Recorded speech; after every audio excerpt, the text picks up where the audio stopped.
siempre que nosotros nos echemos a andar en una aventura, en este caso intelectual, demos una miradita al pasado, ¿sí? No porque queramos ser pues los típicos individuos que añoramos el pasado, como creen algunos, dicen que el pasado siempre fue mejor, depende de la vivencia que hayamos tenido, pero sí es necesario mirar atrás, ¿saben para qué?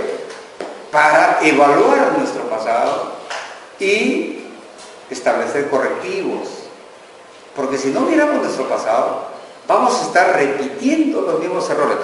Se dice que el ser humano es el único animal que reincide en sus errores. Y eso es cierto. A pesar de la inteligencia que tenemos, superior obviamente a cualquier otro animal, pero somos los que permanentemente estamos reiterando nuestros errores. Los animales que cometen un error y se ponen en riesgo nunca van al mismo momento ni al mismo lugar donde estuvieron en riesgo. Nunca. Nosotros sí. Nosotros sí cometemos ese error, pero frecuentemente. Entonces, la verdadera razón de rebuscar en el pasado, repito, es procurar evaluar esto y sacar conclusiones que nos permitan no repetirlos y mejorar, obviamente, evolucionar en sentido positivo. Entonces, la farmacología es una ciencia en verdad fundamental en la formación del médico, pero particularmente en esta etapa de medicalización de la vida. Obviamente no podemos ir tan radicalmente contra la corriente. Debemos tomar conciencia que estamos en una etapa, digamos, un poco torcida, pero no podemos ir contra la corriente y tenemos que familiarizarnos, pues, por lo tanto, con los medicamentos, porque vamos a estar obligados a siempre manejarlos. Entonces, como dijo el doctor, aprendámoslos apropiadamente, ¿sí? Para no cometer o no seguir cometiendo los errores tremendos que hay en el uso de fármacos. Hay un farmacólogo que vino acá al país en algunas ocasiones, Gianni Tognoni, italiano, que dijo una expresión sabia, en verdad. Dice: no entiendo cómo, siendo los médicos probablemente y son uno de los profesionales más inteligentes que existen, cometan tanta barbaridad cometiendo medicamentos, usando medicamentos. O sea, mejor dicho, sean tan brutos usando medicamentos. Es increíble. La racionalidad parece que queda de lado ante la presión de la costumbre, del incentivo, que hay una cuestión a veces medio oscura por ahí, que ya lo iremos conversando. Pero bueno, pues entonces la farmacología en verdad sí es una ciencia importantísima, como estamos llegando ahí, básica, dinámica. ¿Por qué es básica? Porque se ubica dentro de lo que todavía seguimos considerando como disciplinas médicas, las ciencias básicas y las clínicas. Las ciencias clínicas es la que desarrollamos con un paciente determinado, con un caso clínico determinado, ¿sí? Por ejemplo, la medicina interna, la pediatría, la ginecología, la cirugía, grandes disciplinas clínicas. Pero las ciencias básicas son aquellas ciencias que son bastante genéricas, pero que son en verdad los ladrillos basales del edificio de la formación del médico. Por ejemplo, la anatomía, la biología, en este caso la farmacología, incluso las matemáticas. Ustedes obviamente conocen aspectos matemáticos que son útiles para los conocimientos médicos. Entonces es básica, evidentemente, muy dinámica, eso sí, probablemente la farmacología es una de las ciencias más dinámicas que hay en la medicina. ¿Por qué?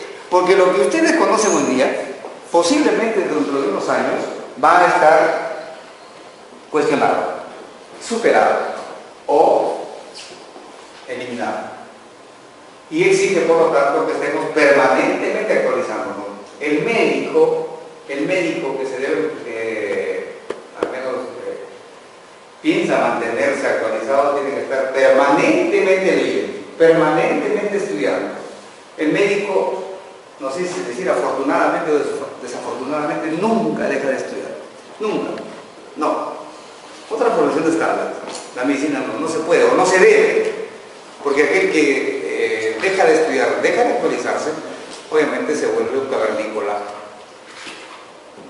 ¿Sí? Entonces muy dinámica y estudiamos el origen, propiedades, efectos químicos y fisiológicos de los fármacos y sus interacciones con los seres vivos en este caso, ¿no? Se sabe que los hombres primitivos sí utilizaban preparados, entre comillas, medicamentosos para solucionar sus problemas de salud. Y no es patrimonio solo de los seres humanos, ¿eh? Algunos animales también hacen uso de recursos terapéuticos, farmacológicos, por ejemplo, en nuestra selva, en nuestra Amazonía, no sé si ustedes han visto algunos especiales turísticos, donde se ven bandadas de guacamayos, loros que están yendo a unas que llaman colpas y están picoteando una arcilla, ¿sí? Igual hay lo que llaman cochas de arcilla, donde van otro tipo de animales y tragan esa arcilla. ¿Por qué creen que lo tragan? ¿Era una pica, un vicio, un hábito inconveniente? No, miren, se han demostrado que se medican con eso. Esa arcilla les permite absorber con D las toxinas que ingieren en su alimentación cotidiana. Estos animalitos están comiendo generalmente frutos y muchos de ellos están verdes y muchos frutos verdes tienen toxinas venenosas. Y esas toxinas, si se acumulan en su organismo, pueden matarlo. Entonces ellos se sabe que ellos sufren problemas agudos de salud, especialmente gastrointestinales, y comiendo esa arcilla bloquean ese riesgo. O sea, se medican. ¿Sí? Entonces, el uso de sustancias, en este caso, entre comillas, farmacológicas, no es patrimonio del ser humano. Y en el ser humano pues, se ha dado desde las épocas más primitivas. Se han encontrado vestigios de hombres de las cavernas que tenían ahí plantas no alimentarias, sino medicamentosas, para calmar sus males. Luego, cuando se da ya el desarrollo de sociedades, de civilizaciones, por ejemplo, de las primeras, de los egipcios, los mesopotámicos, fenicios y hebreos, ya fueron sistematizando este conocimiento. Y por ejemplo, algunos escritos mesopotámicos antiguos ya hacen mención a estos productos, la acacia, el tomillo, la dormidera, como productos medicamentosos. La dormidera, por si acaso, es el opio, del que se obtiene la morfina, la codeína y los demás opioides. El famoso código de Hammurabi, que deben haber conocido, es un referente histórico, que de 1700 años antes de nuestra era, ya hace mención al uso del regaliz, que es una sustancia natural también, como producto medicamentoso. En Egipto, ni qué decir, pues, ¿no? En el papiro de Eber, fíjense ustedes, que es de 1500 antes de Cristo, podríamos decir, antes de nuestra era, ya se hace mención a 7000 sustancias medicinales, ahí están todo lo que estamos mencionando ahí, e incluso ya comenzaron a idear fórmulas, combinaciones de estos principios con fines terapéuticos. En Grecia, están en la cuna de la civilización occidental, ya pues, se dieron grandes médicos de este tipo como Hipócrates. Y Hipócrates tiene el mérito de separar la medicina de la mística. Antes se consideraba que las patologías en la mayor parte eran causa de un desequilibrio entre la fe, la creencia y la no creencia, ¿no? El seguir los mandatos, las órdenes divinas, y que se contravenía eso generaba las enfermedades, culpas, ¿sí? Muy místico era el asunto, pero Hipócrates llegó ya a teorizar de que no era pues cuestión de fe, sino era una cuestión realmente mucho más material, mucho más biológica, el proceso de las enfermedades. Roma, una civilización extraordinaria, ¿no es cierto? ¿Sí? Ahí ya miren, se describieron ya con más precisión fármacos de origen animal y de origen vegetal. Y esta cultura tan menospreciada históricamente por nuestra cultura occidental, los árabes en verdad son poseedores de una cultura extraordinaria, milenaria, muy brillante. Ustedes saben grandes aportes matemáticos como el álgebra es creada por los árabes, ¿sí? Entonces hay muchos aportes. Avicenna, ya ahí es el que uno de los que dio los primeros pasos del método experimental. El desarrollo del método experimental es extraordinariamente trascendente. ¿Qué significa experimentación? Significa fundamentalmente comprobación. O sea, a mí me dicen un supuesto y yo para verificar su validez, ¿qué debo hacer? Repetirlo y comprobarlo. Experimentarlo, comprobarlo. Eso es racional, eso es inteligente. Jóvenes, por favor, y eso tal vez es algo que me interesa muchísimo que ustedes incorporen en su CPU personal. por favor, el médico y particularmente el científico debe ser fundamentalmente verificador de conocimientos. No acepten, por favor, mandamientos, ¿sí? No acepten recetas. Cuestiónenlo todo, duden de todo. Yo les garantizo que ese es el mejor consejo que les puedo dar. ¿Sí? Si hay algo que les inquieta y han recibido información, vayan a otras fuentes de información y contrástenlo. Y traten de verificar en la práctica si eso es correcto. Ahí realmente están conociendo. Entonces la experimentación es un paso fundamental en el conocimiento científico. No hay ciencia sin experimentación. Aunque ahí un poquito tengo que decir una especie de contraidea. Salvo científicos brillantes, como son los físicos teóricos, que sí pueden dar verdades sin experimentar materialmente sus ideas. Por ejemplo, físicos teóricos como Einstein. Einstein nunca pudo ni podrá demostrar, ni se podrá demostrar que el espacio, por ejemplo, se curva. ¿No es cierto? Einstein dijo que es algo revolucionario. Él cuestionó la teoría de Newton de la gravedad, de que había una fuerza por ahí que jala y tira. No, él dijo que la gravedad se puede interpretar de otra manera. Por la masa de cada astro es tan grande muchas veces que curva el espacio y su entorno y hace que como si ustedes tuvieran en una sábana una pelota de fútbol que pesa, lo hunde a la sábana y cualquier objeto que esté alrededor cae, ¿no es cierto? Esa es la fuerza de gravedad según Einstein.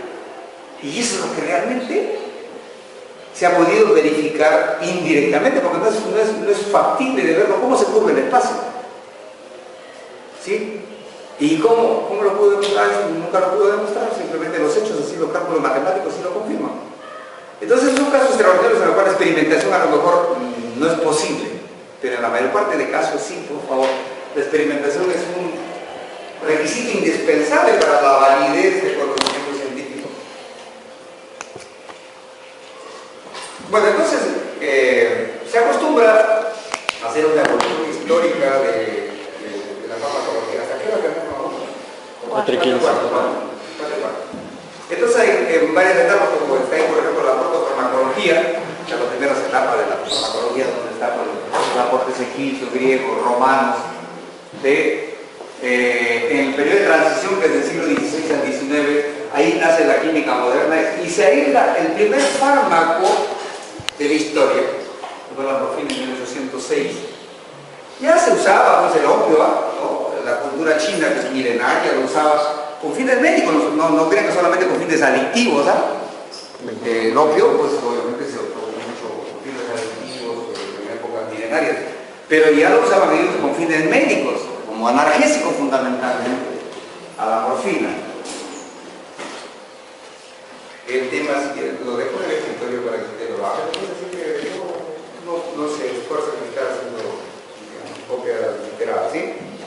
La etapa experimental es aquella la que, digamos, se considera la cúspide del proceso farmacológico histórico. Ahí donde emplean ya sistemáticamente fármacos, ya se hacía prescripciones de fármacos muy definidos. Se crea el primer instituto de farmacología en Alemania y sale el primer quimioterápico. O sea, un agente que permitía controlar enfermedades infecciosas causadas por microorganismos. Fue el Salvarsan, el Poler en 1910. Y el periodo moderno, donde surge ya la mayor parte de quimioterápicos que tenemos todavía en la actualidad, como las sulfamidas, la penicilina. Estos dos quimioterápicos tienen una historia muy anecdótica, ¿sí? Las sulfas, fíjense ustedes, como algunos conocimientos científicos ocurren casi de accidentes a veces. En esas épocas recién estaban haciéndose observaciones microscópicas, recién había sido inventado el microscopio. Y se tomaban muestras de, por ejemplo, aguas residuales o aguas retenidas para observar los microorganismos que pululaban, ¿no? Entonces, como se veían los microorganismos de un modo no tan preciso, comenzaron a pensar que habría alguna forma de colorear. Y ya tenían colorantes, por ejemplo, para teñir ropa o cualquier otra cosa. Y había un colorante rojo. Un colorante rojo ahí que se usaba para eso. Y entonces a alguien se le ocurrió aplicarle a estas muestras y ver si se coloreaban las estructuras de estos pequeños organismos que se veía ahí. Y en verdad sí comenzaron a colorearse, se comenzó a observar que tenían una pared celular, digamos, una membrana celular, que tenía una estructura interna, núcleos, etc. Pero, curiosamente, y esto es la curiosidad científica, que no es la misma curiosidad de chismoso, los que paran curioseando para chismosear no tienen nada de científicos, es otro tipo de curiosidad. Estoy hablando de la curiosidad científica, aquel que es interrogante, dice, ¿esto por qué ocurre? Y no solamente es un interrogante, sino que busca respuestas. Entonces, Tomás, por ejemplo, comenzó a observar de que al aplicar este colorante, los microorganismos que estaban siendo teñidos por este colorante, no solamente se coloreaban en sus estructuras, sino que dejaban de movilizarse. Y algunos se lisaban. Entonces dijo, algo tiene este colorante que afecta a estos microorganismos, que los mata o los paraliza. Y como ya se había por ahí encontrado que muchos de estos eran causantes de enfermedades, entonces obviamente dijo, yo puedo por lo tanto utilizar este colorante para tratar esta infección causada por este microorganismo, a ver, voy a intentarlo. Y experimentó y descubrió las sulfas, que todavía nos acompañan en la actualidad. ¿Sí? Lo de la penicilina también conocen ustedes, que ocurrió simultáneamente, no solamente Fleming. A Fleming se le reconoce tal vez como el investigador más importante, pero hay tres investigadores que descubrieron simultáneamente la penicilina. Bueno, pero el hecho de cómo lo descubrió Fleming, también por una cuestión accidental, en Inglaterra, donde es su lugar de origen, es un sitio muy húmedo, permanentemente con llovizna, las casas de tipo de madera, y en la humedad la madera genera acumulación de hongos, ¿sí? Mohos. Entonces, Fleming estaba también observando en placas de cultivo, que tenía ahí estafilococos cultivados, y tomaba muestras para observar en su microscopio, curioseando científicamente. Y resulta que en alguna ocasión se olvidó una placa así tapada y había caído en una gotera. Entonces, en la placa de cultivo, que estaba lleno de colonias de microorganismos, en este caso pocos gram positivos, encontró un halo donde había caído la gotera, un halo donde no existía ningún microorganismo, estaba limpio. Entonces tampoco se quedó con la simpleza de decir, ah, no, es un acto mecánico, ha caído la gota y lo ha desplazado. No, ¿por qué? Porque observó que en el borde de las colonias que todavía estaban vivas, algunos estaban lisados y obviamente destruidos y muertos. Entonces también se le ocurrió pensar, bueno, algo que ha caído en esta gotera ha matado a estos microorganismos. No los ha matado porque haya caído y los haya aplastado. No, los ha matado. Y comenzó a investigar y encontró que había una sustancia a la que él le llamó penicilina. Porque el hongo, tenía una denominación, se llama Penicillium notatum. Y así, imagínense, pues, se dio este aporte maravilloso. La penicilina es considerada incluso hasta la fecha como el antibiótico más extraordinario que ha podido descubrir y aportar la medicina. Yo voy a seguir de toda una revolución tecnológica y científica hasta la fecha, en la época actual, donde ya se obtienen medicamentos absolutamente sintéticos, se habla de la farmacología molecular, genómica, hay técnicas muy sofisticadas. Esta es la época actual. Bueno, ahora, en cuanto al origen de los fármacos, ahí simplemente señalaremos que hay los orígenes de los famosos reinos de la naturaleza, ¿no? Fármacos de origen animal. Existen todavía, y ahí por favor quiero enfatizar. En las etapas originales de la medicina, de la farmacología, la mayor cantidad de medicamentos se obtenían de fuentes naturales, vegetal, mineral y animal también. Por ejemplo, la belladona se extrae de una planta que se llama Atropa belladona y que tiene como componente fundamental la atropina, que se usa todavía extraordinariamente en nuestra época, la atropina. Y así una cantidad de principios activos que se obtienen de plantas, de vegetales. Pero quiero que piensen de aquí un poquito más ¿Creen ustedes que los recursos naturales pueden ser suficientes para solucionar todos los problemas de salud que ocurren en los casi, ¿cuántos somos ahora? Como 6.000 millones de individuos. ¿Creen que nuestro país, nuestro planeta, podría aportar para todos estos problemas de salud? Si es que todos lo obtendríamos de fuentes naturales, es imposible. Por eso que es inevitable, imprescindible que haya digamos, la síntesis de medicamentos. La síntesis de medicamentos, mis estimados alumnos, no es generar productos diferentes al natural, no. La síntesis significa simplemente que se identifica la fórmula molecular del fármaco natural y se le repite en laboratorio. ¿Y ustedes creen que es diferente? No es diferente. Es tramposo decir que es diferente. ¿Y por qué estoy enfatizando en esto? Porque hay actualmente un contrabando de decir que los medicamentos naturales son puros, son sanos y que los artificiales son dañinos, tóxicos, peligrosos. No es cierto. Es un contrabando tremendamente tramposo para favorecer a estos grandes lobos que hay, como por ejemplo Santa Natura, por ejemplo Herbalife, Tienes, que dicen solucionar todos los problemas de salud con productos naturales.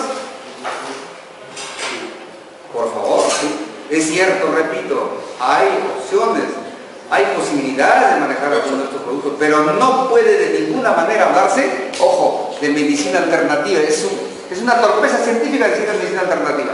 ¿Qué es alternativo? ¿Qué es alternativo? Usarlo en reemplazo. Otra opción. Reemplazarlo. Otro camino. Entonces yo tengo la medicina científica acá. Entonces digo, no quiero esto, me voy con lo alternativo, que es lo natural. ¿Y ustedes creen que es alternativo? No es así, pues, complementario es otra cosa. Así que hablar de medicina alternativa es un contrabando, es un despropósito. ¿Sí? Bien. De origen mineral, obviamente, tenemos ahí una serie de sustancias, como los talcos, por ejemplo, que tienen una aplicación terapéutica. De origen animal ya muy poco, en verdad, muy poco. Hasta hace algunos años todavía se utilizaba la insulina obtenida de páncreas de cerdo para el tratamiento de la diabetes, ¿ah? Y a propósito, parece curiosamente, a pesar de que la especie animal más cercana a nosotros lo constituyen los chimpancés y un poquito más abajo los delfines, pero increíblemente el animal que inmunológicamente es más tolerado por nosotros, ¿quién cree que es? El cerdo. Por eso, por ejemplo, a algunos se les ha trasplantado hígado del cerdo y lo han tolerado más que si recibieran un trasplante de un hígado de chimpancé, por ejemplo. Y hay muchos que se parecen a cerdos, ¿no? No me refiero a la cuestión corporal, sino a la mental ideológica, los cuerpos, particularmente de la política que tenemos. Bueno, entonces, ya no se usamos. Muy pocos son los fármacos que se obtienen de origen animal. Y los sintéticos, obviamente, que sí, ¿no? Ya hay el fundamental. Ahora, los fármacos obviamente tienen una naturaleza física y química.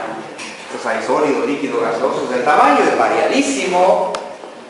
Pueden ir desde el litio, que es el fármaco de peso molecular más bajo, 7, y la alternasa, miren, 59.050. Es tremenda masa comparado con el litio. Todos los fármacos están obviamente compuestos por moléculas que tienen enlaces dentro de ellos, muchos son algo lábiles, otros son muy fuertes, covalentes, por ejemplo. Y este fenómeno, miren, este es un proceso fundamental, perdón, una naturaleza fundamental de los fármacos, la famosa quiralidad. Ustedes han llevado química médica, ¿no es cierto? Ahí les han hablado de quiralidad, ¿sí? Y saben ustedes que los fármacos existen casi de manera plena en forma de enantiómeros, ¿sí? ¿Sí? Como la palma de la mano, un reflejo, ¿no es cierto? La quiralidad. Y por si acaso, jóvenes, el hecho de que yo esté poniendo acá que la forma S del propranolol, que es un beta bloqueador de uso cardiológico, es 100 veces más potente que el isómero R, no significa que sea más eficaz. Ya van ustedes a distinguir los conceptos, por ejemplo, de potencia, de eficacia, ¿ya? Que no es lo mismo, ¿sí? Entonces, ustedes van a encontrar que hay referencias que dicen que mejor si yo tengo un propanolol S y un R, y el S es 100 veces más potente que el R, entonces es mejor usar el S, parecería correcto, y es obviamente lógico. Pero en medicina joven la lógica formal no necesariamente funciona, ¿eh? No necesariamente se aplica. Ese de A igual a B, B igual a C, entonces A igual a C, no se aplica tan literalmente en ciencia médica. ¿Bien? Entonces, hay ahora una tremenda discusión sobre el hecho de si será conveniente usar fármacos quirales o la mezcla racémica. ¿Sí? Muchos dicen, no, la forma quiral es la más conveniente porque nos da la garantía de saber, por ejemplo, que hay una de estas formas que es más potente y que la otra, entonces vamos a usar menos dosis y así una serie de figuras racionales que emplean. Pero todos los estudios de investigación clínica hasta la fecha no han demostrado superioridad en cuanto a eficacia. Desde aquí les adelanto, el concepto de eficacia en farmacología significa lograr el objetivo. O sea, si por ejemplo yo digo, bueno, mediante el uso de este dispositivo A y el dispositivo B, yo voy a lograr a lo mejor llegar a la luna. Ya pues, con los dos llego, los dos son eficaces para el objetivo que me he planteado. Pero hay un concepto que va de la mano que es la seguridad. Y lo que en economía dicen eficiencia. ¿A qué costo lo hago? ¿Sí? Como consiguieron un ejemplo mucho más doméstico. Yo quiero matar una mosca, puedo emplear un matamoscas, ¿no es cierto? Pero también le meto un dinamitazo y lo mato. Los dos son eficaces. Pero ¿cuál es más eficiente? La matamosca porque me cuesta menos pues, gastar en un matamosca que gastar en una dinamita. Y la seguridad, la dinamita me va a matar incluso al que está queriendo matar al mosco. En cambio el otro no. Entonces hay que ir familiarizándose con estos conceptos, ¿sí?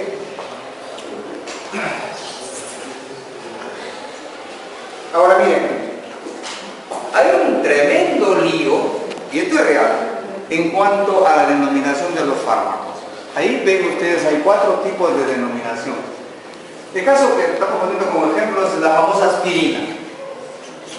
Por si acaso, aspirina es el nombre comercial, y en farmacología se considera antiético referirnos a los fármacos en nombres comerciales. No podemos ni debemos mencionar los fármacos con su nombre comercial, sino con el nombre genérico. Entonces aquí me atrevo a decir aspirina porque en verdad es el único nombre comercial en el mundo del ácido acetilsalicílico. Pero si tuviera otro nombre comercial no lo diría, porque no es ético. No es ético. Y por si acaso la medicina es fundamentalmente ética. O debería ser fundamentalmente ética, ¿sí? Entonces, el nombre genérico es el ácido acetilsalicílico. Aspirina es el nombre comercial que le dio su laboratorio, el laboratorio que lo creó, que es el laboratorio Bayer, alemán. Pero ese laboratorio, cuando le estaba investigando a la aspirina, le puso un código de laboratorio, XR100 si quieren ustedes. Y el nombre químico es ácido 2-acetiloxibenzoico. Eso es el que se da de acuerdo a su estructura química. Pero imagínense que nosotros queramos comprar pues, en la farmacia. Deme 2 tabletas de ácido 2-acetiloxibenzoico. A muchos para un nudo de la lengua y no lo van a poder pronunciar. Entonces se produce o se creó el nombre genérico. Esto sí es universal, por si acaso. El ácido acetilsalicílico se denomina así en Perú, en China, en Rusia, en la India, en donde quieran, siempre tiene su nombre. En cambio, no hablando de la aspirina, a lo mejor de otro fármaco, por decirles, la cefalexina es una cefalosporina de primera generación que en nuestro país se vende como Keflex.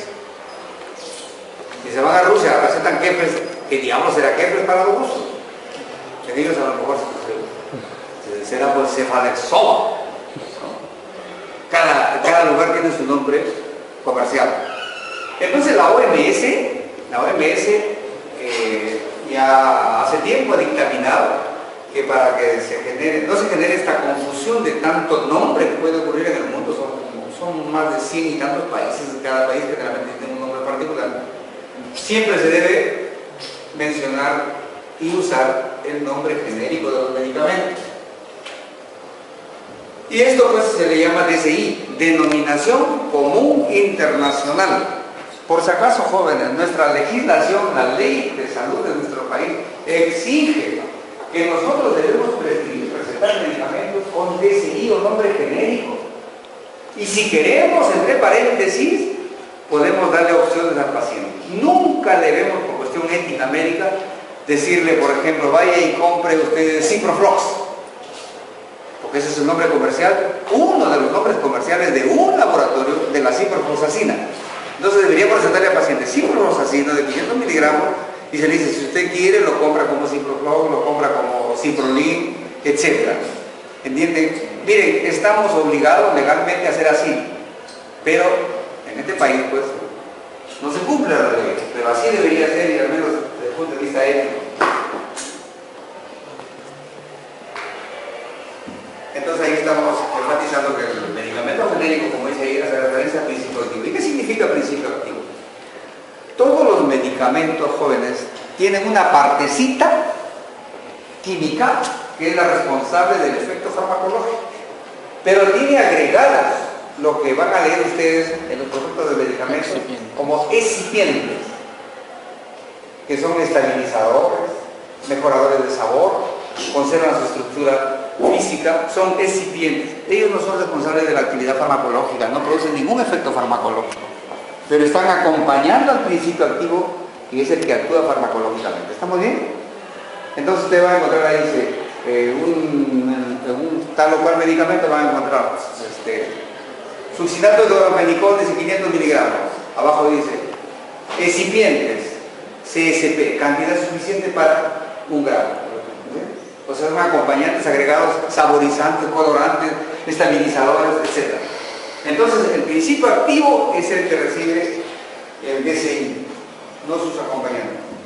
Bien, la farmacología se apoya, obviamente, y se acompaña de una serie de otras disciplinas muy relacionadas. Por ejemplo, la fisiología. La fisiología está de la mano de la farmacología, ¿sí?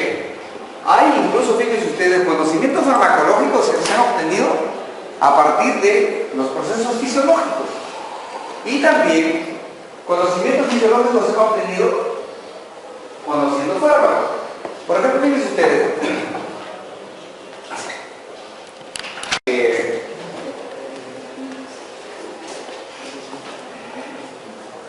cuando se intentaba buscar fármacos que puedan controlar la dolencia de la enfermedad péptica, por decir la úlcera duodenal, ¿sí? Ya se habían lanzado al mercado los bloqueadores del H2 que le decimos, los antiácidos, los gastroprotectores, etc. Pero se encontró que ni aún así no se podía suprimir. Se veía que aún así había casos en los cuales no se solucionaba realmente el problema de salud del paciente.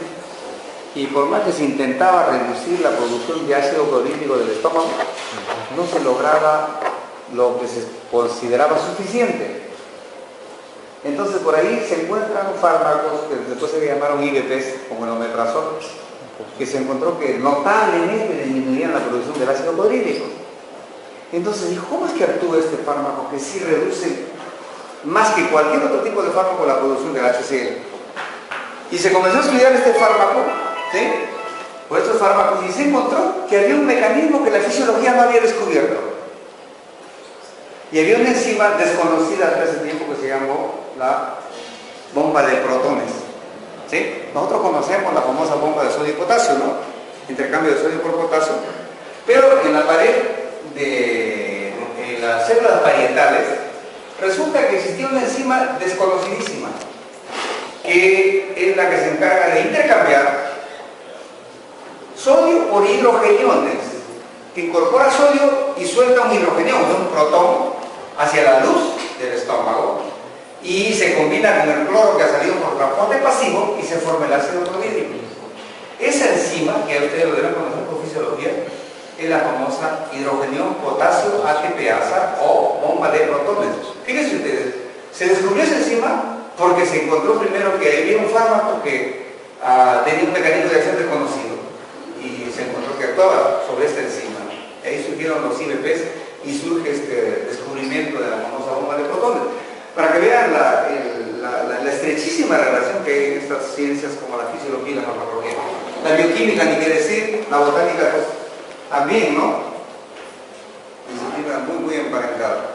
Bueno, la trascendencia de la farmacología, pues, al menos en esta época, es una ciencia fundamental, evidentemente, en la base de la terapéutica. Pero vuelvo a insistir, terapéutica significa tratamiento, obviamente, de las enfermedades, y no solamente se circunscribe a los medicamentos, ¿sí? La higiene, la alimentación, control de hábitos nocivos, control de peso corporal, ¿sí? También es terapéutico. El dinamismo que les he señalado, la actualización permanente y la famosa industria farmacéutica. Solamente aquí les voy a decir que en la sociología médica no hay industria más inmoral que la industria farmacéutica. Se dice que la única industria que es más inmoral, más sucia en el mundo es la industria bélica. O sea, que produce armas para matarnos, ¿qué puede ser más inmoral? Hay esos programas televisivos donde con un morbo extraordinario dicen este revólver que a 100.000 metros da el objetivo, así que puedes darle en la cabeza a alguien y brillantemente le das entre ceja y ceja. ¿Sí? ¿Qué puede ser más morboso que eso?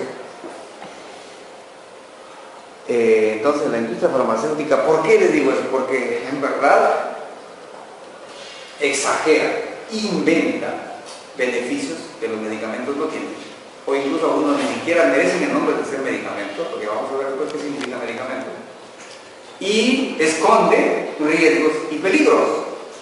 Por ejemplo, hay un caso histórico emblemático del glioquinol, un fármaco que se usó muchísimo tiempo, exageradamente, indebidamente, y cuando en Japón encuentran la evidencia de una nueva enfermedad que le llamaron SMON, que en castellano traducida significa neuropatía amiloóptica subaguda, y se encuentra que la causa parecía relacionada a este fármaco, se hace la investigación, pero los laboratorios son tremendamente poderosos, esto que estamos hablando de los grandes a nivel internacional.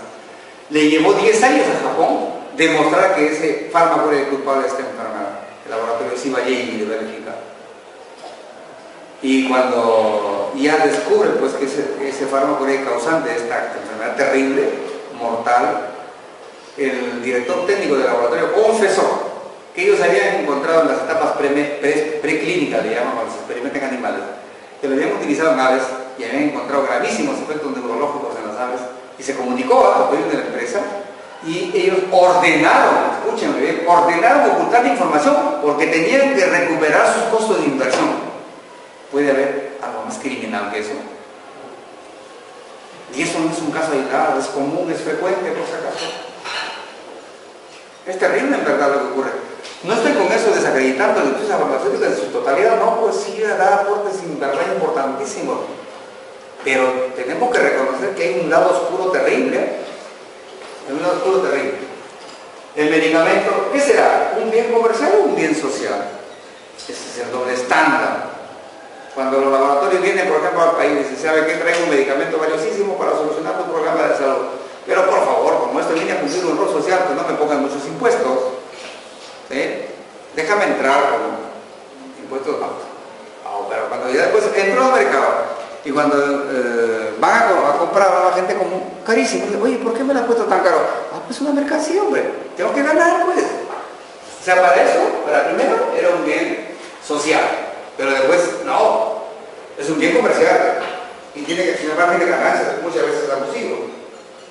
Bueno, como les decía, ¿qué cosa es droga o fármaco? ¿Qué es medicamento? ¿Qué es placebo? ¿Qué es efecto placebo? Son conceptos importantes. Desde el punto de vista farmacológico, droga o fármaco es sinónimo. ¿Ya? Desde el punto de vista farmacológico, que no es lo mismo desde el punto de vista común. Si quieren ustedes jurídico, legal, porque droga ahí hace referencia a estas sustancias adictivas, ¿no es cierto? No, ese es desde el punto de vista jurídico, abogadil, si quieren ustedes, sociológico. Desde el punto de vista médico o farmacológico, droga es igual que fármaco. Y en verdad, Droga o fármaco es toda sustancia que modifica procesos biológicos. ¿Sí? Si hay un fármaco que me hace ver azul en lugar de ver normal, ya es droga. Si hay un fármaco que me hace a lo mejor latir el corazón 40 veces en lugar de 70, ya es droga, está produciendo una modificación biológica. Entonces, el concepto de droga es amplísimo en farmacología. Hasta el humo que respiramos y nos produce irritación bronquial desde el punto de vista farmacológico es fármaco. ¿Sí? Y en cambio, ¿qué cosa es medicamento? Medicamento, jóvenes, es todo fármaco que solamente tiene uso terapéutico. ¿Sí? Si yo, por ejemplo, uso estricnina y le doy a un perro, un gato lo mato, es un tóxico, es un veneno la estricnina. Pero lo quiero usar para algún proceso de salud, no me sirve para nada, por lo tanto es un medicamento, que es droga, es fármaco. Pero en cambio, la aspirina, si queremos decir, sí me ayuda a bajar la fiebre, me ayuda a controlar el dolor y la inflamación, sí es medicamento, ¿sí? Entonces medicamento es todo fármaco que tiene utilidad terapéutica. Y lo que no tiene utilidad terapéutica no es medicamento, por favor, pero sí será fármaco. Entonces, todo medicamento es fármaco, pero no todo fármaco es medicamento. ¿Sí? Bueno, ¿y qué cosa es placebo? El placebo se define como una sustancia farmacológicamente inerte, o sea, no produce efectos farmacológicos, pero sí se utiliza para provocar resultados. Por ejemplo, una paciente que puede llegar en un sitio pues, muy alejado, no tengo ningún medicamento al lado, llega con un dolor de cabeza brutal, ¿sí?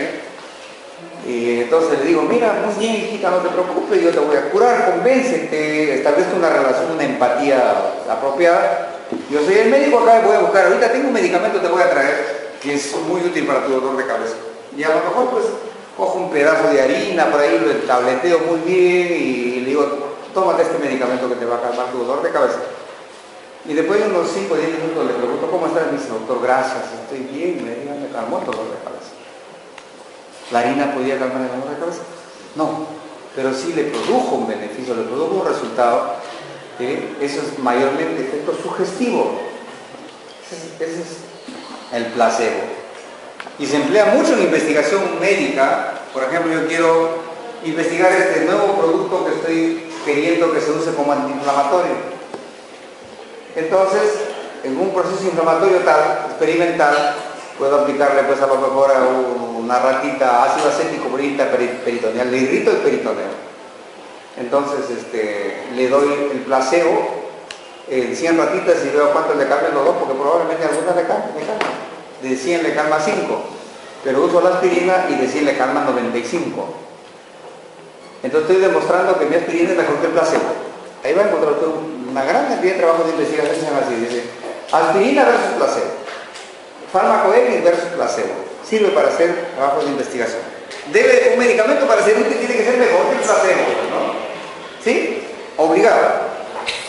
Y el efecto placebo se aplica para fármacos que sí pueden tener acción medicamentosa, pero no lo que se le atribuye. Por ejemplo, un resfrío común, que es una infección viral. Para los virus de resfrío común no hay ningún quimioterápico útil, jóvenes. Ningún quimioterápico es útil para combatir los virus de resfrío común. Entonces viene el paciente con escalofríos, estornudos, fiebre, y muchos médicos equivocadamente dicen, pues recolócate tu famoso Broncol que tiene ampicilina. Pésimo diagnóstico, pésimo tratamiento. Se coloca 1, 2, 3 días, perdón. Al tercer día va al control y dice, ¿cómo estás, hija? Y dice, ya me quitó la gripe. En verdad la de Broncol, el antibiótico tenía que controlar la infección que es viral. No, pero resultó teniendo un beneficio. Ese es efecto placebo. Lo que está recibiendo no es placebo porque tiene actividad farmacológica, pero tiene un efecto que no le corresponde. Ese es efecto placebo. Y por si acaso, eso explica muchos falsos éxitos terapéuticos. Se usan tonterías y el paciente mejora. Y se le atribuye que esa tontería ha sido útil. Tremendo error. Bueno, la farmacología tiene una serie de ramas, ¿sí? Y ahí estamos señalando la farmacognosia, por ejemplo, por si acaso la G con la N se pronuncia ella, no vayan a pensar que es una grosería. ¿Sí? Así como el apellido Bolognesi, no es Bolognesi, Bolognesi, ¿no? Bolognesi. Entonces la farmacognosia es la que estudia las fármacos desde sus orígenes extremadamente naturales.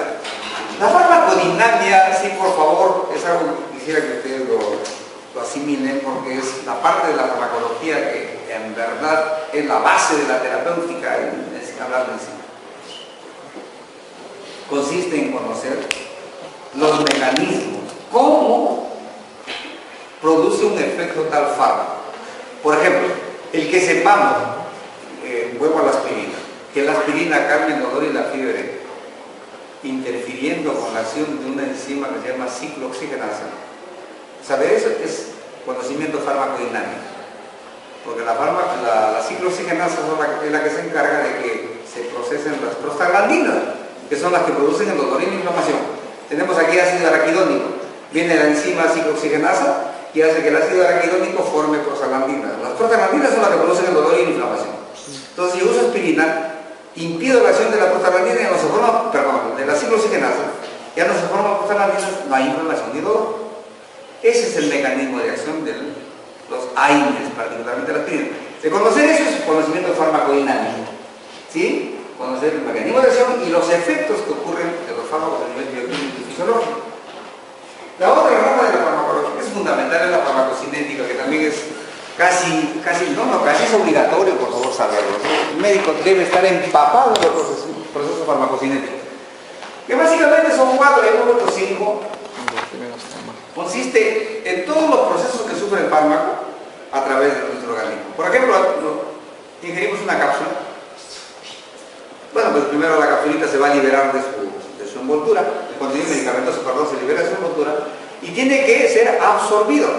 Estoy hablando por vía oral, o bucal más propiamente. Se absorbe, atraviesa la mucosa gástrica, algunos, o la intestinal, la mayor parte, ¿sí? Por el torrente sanguíneo se distribuye y va a llegar obviamente a los órganos metabolizadores fundamentales como el hígado. Y el metabolismo incluso puede hasta activar fármacos o inactivar. Y por último se eliminan.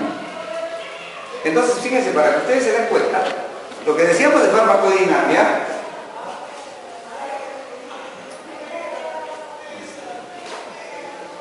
¿sí? Estudia los mecanismos y los efectos que producen los fármacos. O sea, ¿qué logros tienen el organismo? En cambio, la farmacocinética estudia los procesos que sufren los fármacos a través del organismo. Entonces, casi como una regla mnemotécnica es decir, la farmacodinamia estudia lo que las drogas le hacen al organismo, qué efectos se provocan. Y la farmacocinética, lo que el organismo le hace a la droga, lo absorbe, lo distribuye, lo biotransforma y lo elimina. ¿Sí? Bien, luego está la farmacología clínica, que cuando se usa ya en personas, porque los fármacos también se usan en animales. La experimental, que es una etapa fundamental en la investigación de fármacos, por favor, tiene que haber previo siempre una parte experimental en animales, preclínica se llama. Estudiado en perritos, en monos, en gatos, en aves, para recién después procurar utilizarlo en seres humanos, si es que está permitido. La farmacovigilancia es una rama fundamental que nos debería preocupar a todos los médicos para ir simplemente observando, señalando las posibles reacciones adversas a los medicamentos. También en nuestro país existe una ley que dice que toda atención médica debería estar acompañada de una famosa hojita amarilla, donde, por ejemplo, yo atiendo a un paciente, le prescribo 2 o 3 fármacos y lo tengo que controlar. Es obligatorio controlarlo. Y en control, les pregunto por su enfermedad primero, ¿no? Bueno, ¿cómo está su fiebre? ¿Cómo está su dolor? Y después le pregunto, ¿qué le ocurrió cuando le tomó este medicamento? ¿Le produjo alguna molestia? Entonces me dirá, sí, doctor, mire, claro, estoy bien, pero cuando tomo el medicamento me produce ardor de estómago. Tengo la obligación de anotarlo ahí en la hojita amarilla. Ardor de estómago por ingesta de este medicamento. Y bueno, le usó el otro medicamento, le ocurrió algo. Ah, bueno, no me pasó nada. Nada. El otro medicamento me produjo diarrea. Diarrea, tengo que anotarlo. Y esa hojita tengo que derivarlo a las entidades correspondientes de farmacovigilancia de la IGESA, DIRESA, lo que tengamos a la mano, ¿sí? En fin, eso es algo que deberíamos hacer todos en el mundo. En el Perú nadie lo hace. Y no crean que es un fenómeno exclusivo de países como el nuestro. En Francia se sabe que solamente el 30% de médicos cumple con la hojita amarilla. Es una conducta que todavía no prende en el mundo, pero es algo fundamental. La farmacoterapia, la farmacotecnia, la toxicología, la farmacozoología que estudia los efectos colaterales, la posología que estudia las dosis de los medicamentos. A propósito, en este momento en el que ustedes, no es obligatorio, por si acaso, que ya les digo esto, que en el transcurso de las actividades tengan ustedes que memorizar dosis, ¿eh? No, por favor, no es para ustedes, porque ustedes no van a percibir todavía, pues, y aquí lo harán dentro de 4 años. ¿Sí? Así que no tienen por qué intoxicarse con ese tipo de información. Bueno, ¿qué cosa es acción y qué cosa es efecto? Toda acción tiene una reacción. ¿Sí? Principio físico fundamental. Toda acción tiene una reacción. Y en medicina y en farmacología la reacción se llama efecto. Entonces la acción dice la modificación de la función orgánica, cualquiera que sea. Y el efecto es la respuesta. Ahí está el ejemplo típico, miren, la morfina. ¿La morfina qué hace? Inhibe el centro respiratorio bulborraquídeo, ¿no? Lo deprime.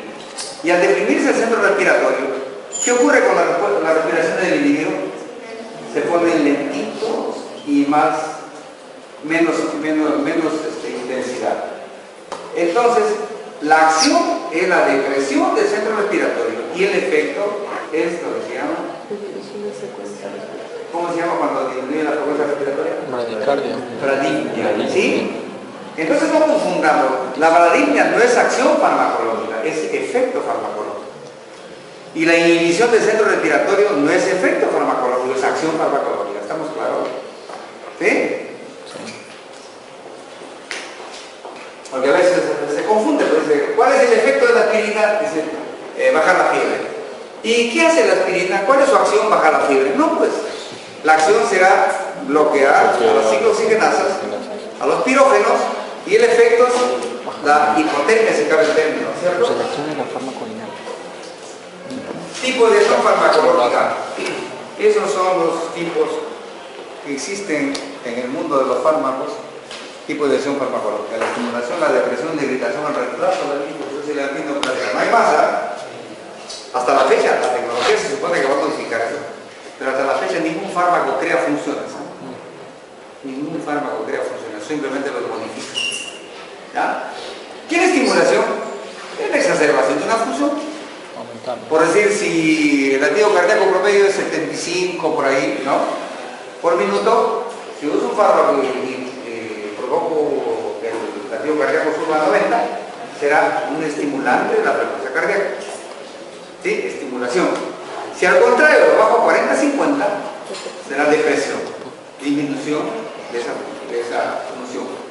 La irritación se considera una estimulación excesiva, y ya incluso con componente lesivo de daño, irritación, estimulación excesiva.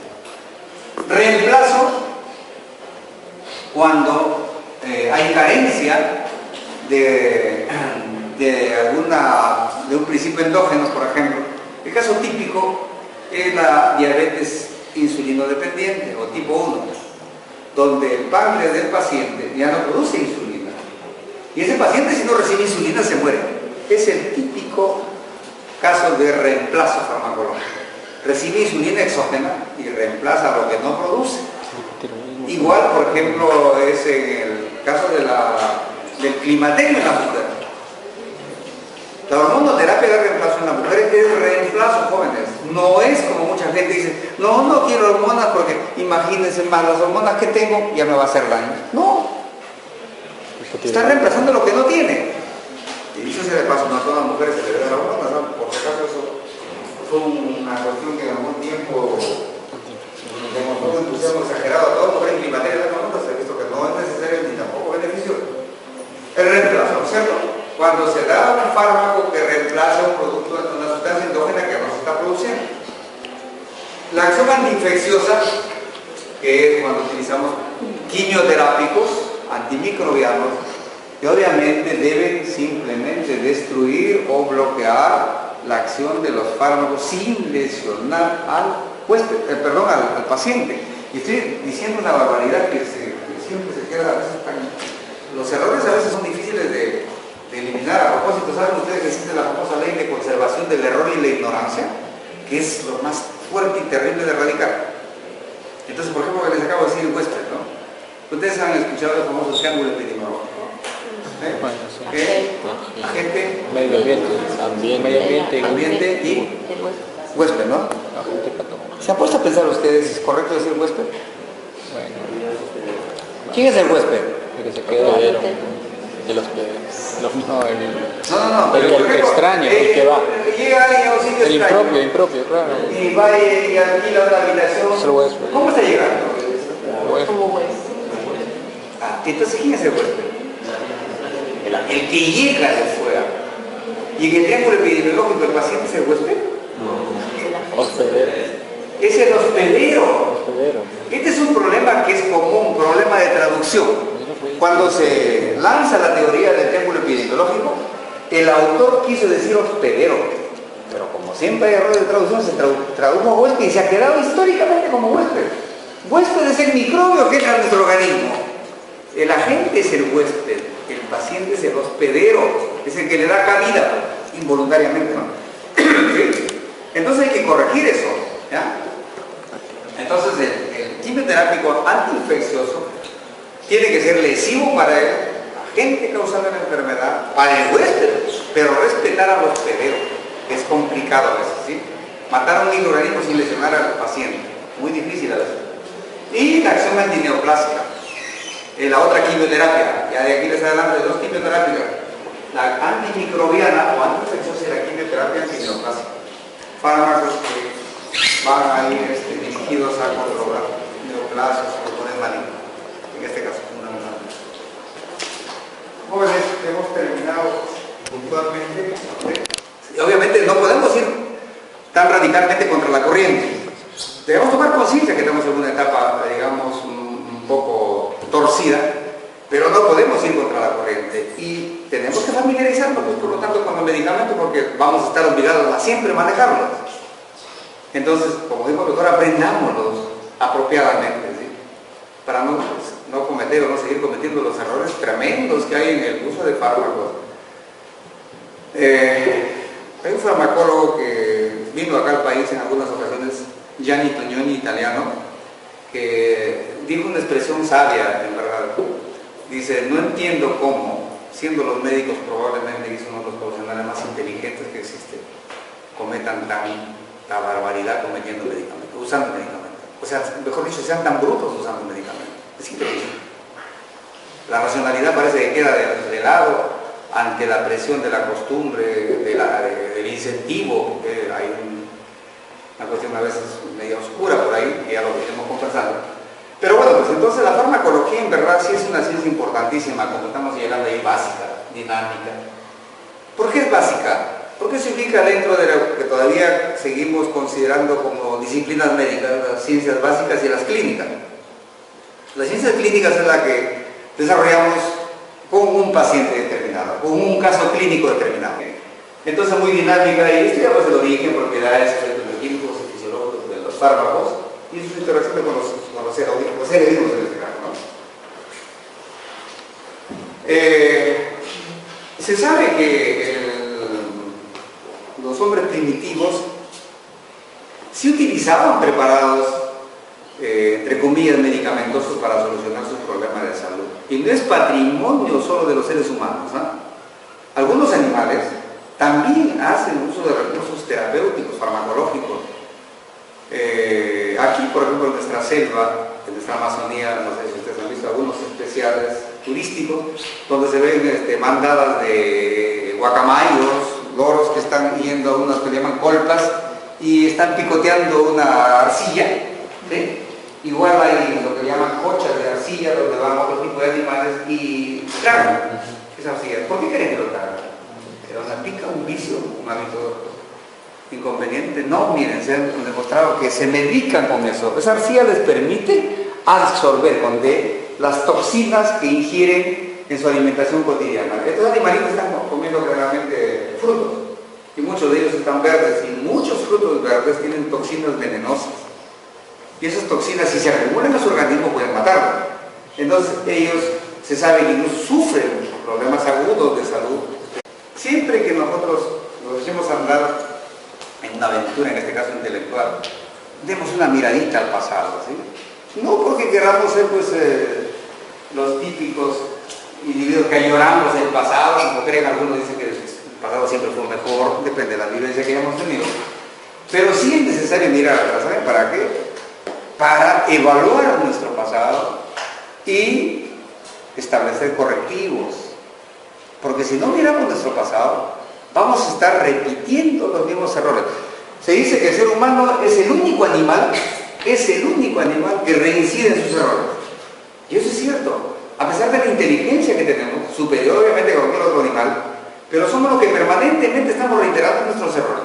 Los animales que cometen un error y se ponen en riesgo nunca van al mismo momento ni al mismo lugar donde estuvieron en riesgo.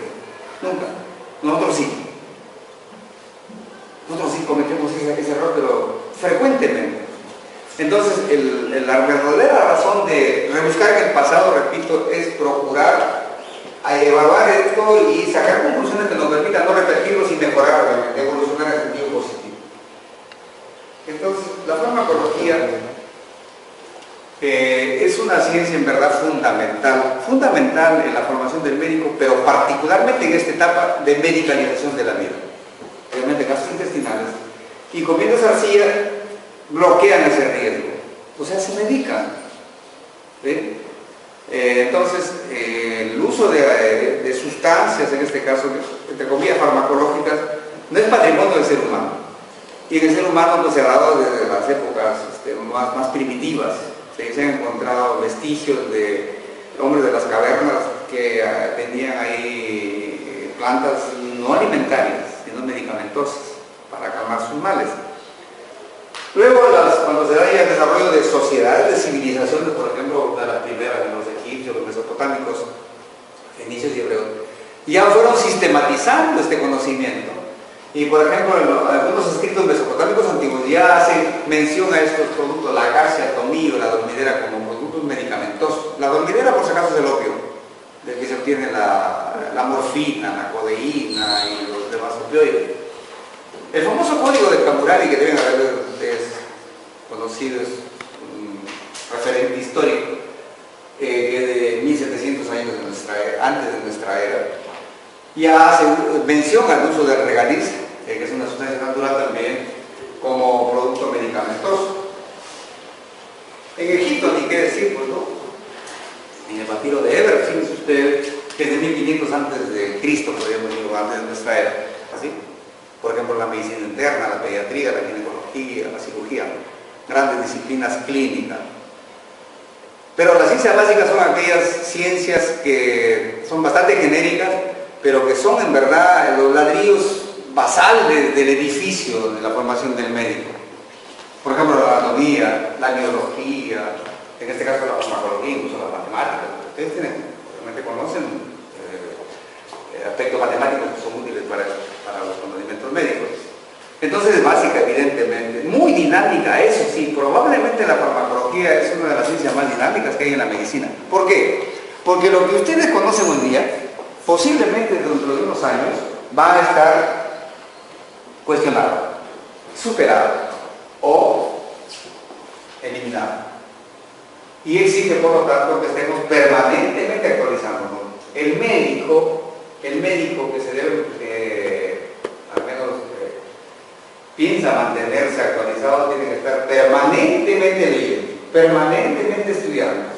El médico, no sé si decir afortunadamente o desafortunadamente, nunca deja de estudiar. Nunca. No. Otra profesión de estándar. La medicina no se puede o no se debe. Porque aquel que deja de estudiar, deja de actualizarse, obviamente se vuelve un cavernícola. ¿Sí?